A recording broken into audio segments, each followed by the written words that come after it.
Hi guys. Welcome to Pro Finance. So before we get started, make sure to hit that like button, also subscribe to my channel. In this video, we will talk about how to live off investments and retire early. So make sure to watch the full video. This is how much money you need to have set aside in order to live off of your investments completely. There are a lot of people out there selling a pipe dream of you can retire by 30 as long as you invest in this course or go buy real estate. And while that may work for some people, I'm not here to sell you guys a course or to put you on any kind of product like that. I'm going to simply point out how much money you need to have invested to live off of your investments and essentially not have to work to earn your money.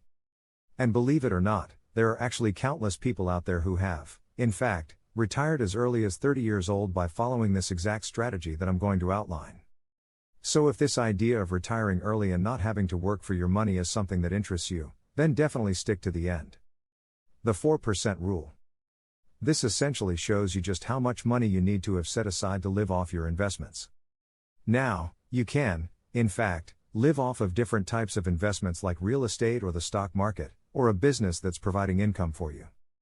But what I'm going to use here as an example is a passive stock market investment, and I'll point exactly how much money you need to have invested in order to live off of that income. So the goal here with this strategy is to simply invest your money and have a large amount of money invested. And then you would essentially be living off of the interest income or the growth of that money without touching the principal. And as I'm sure you guys can imagine, if you're not touching the principal or your initial investment, then your money could foreseeably last forever. Step number 1 is to be frugal. Spend as little money as possible, because ultimately, what you're looking to do is save and invest enough money that the interest or the dividends, or whatever the growth is, pays for your monthly living expenses. And as I'm sure you can guess, if your monthly expenses are $6,000 versus $3,000, you're going to need a lot more money invested to cover those expenses. So being frugal and saving as much money as possible is actually going to serve two different purposes here. Number 1, the less that you're living on, the more of your paycheck you're able to save up. The more of your paycheck you're able to save up, the more you're able to contribute to that freedom fund, which will eventually be paying for all of your living expenses. Number 2, by spending as little money as possible every single month. You actually don't need to save up as much money to potentially live off of the interest or the growth of your money. Saving 50 to 70% of your take-home income. So step number 2 that you have to follow here is going to be a tough one, but that is going to be saving 50 to 70% of your take-home income. And again, if you're looking to retire by 30 years old, let's say you want to work from 20 to 30.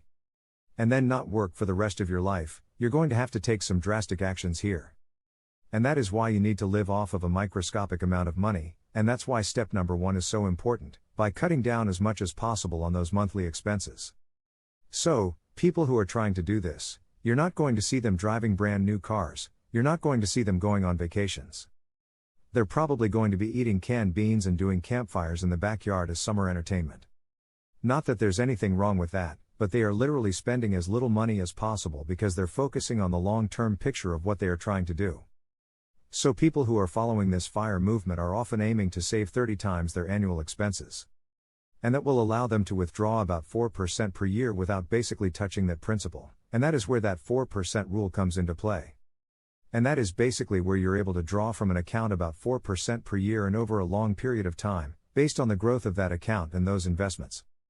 So what you're aiming to do here is to lower your monthly expenses as much as possible. Figure out what it costs you to live per year, multiply that by 30. And then save up that amount of money by saving 50 to 70% of your paycheck every single week or month or however often you are getting paid. Well, if your annual expenses are $20,000 per year, they would recommend having 30 times that amount of money saved and invested, so $600,000.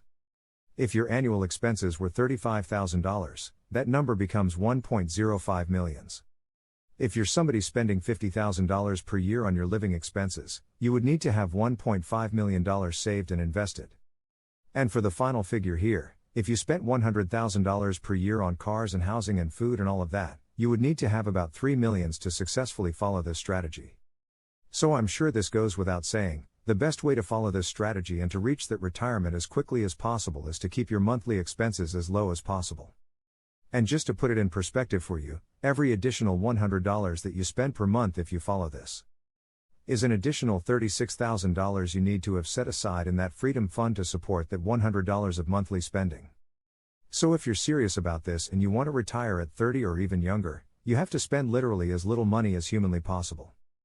Passive investing. The final step to following this strategy is going to be passively investing in the stock market. So most people following this strategy are actually following the Warren Buffett style of passively investing in index funds. If you're not familiar, index funds are basically a way for you to have a diversified exposure to the stock market, where you're not essentially picking what stocks are going to outperform, you're just passively owning the entire market. So people following this strategy are not out there trying to beat the market. They are not stock traders or stock pickers. They simply passively invest in these low-fee index funds. One of the most popular ones being VU or the Vanguard 500 fund, and essentially, what you are doing is buying a small piece of the 500 largest publicly traded companies out there. And all the different dividends those companies pay are all collectively put together, and then you earn a quarterly dividend from that ETF. And over the last 100 years or so, the stock market on average has returned about 8 to 10% per year. So if you are only drawing 4% from that account based on historical data, you should never be touching that principal over a long period of time. And that is how you would be able to live off of 30 times your annual income if you save that money and invest it. What do you think of our video? Let me know in the comments section below. If you enjoyed this video, make sure to hit that like button. Also subscribe to our channel before you go. Thank you for watching.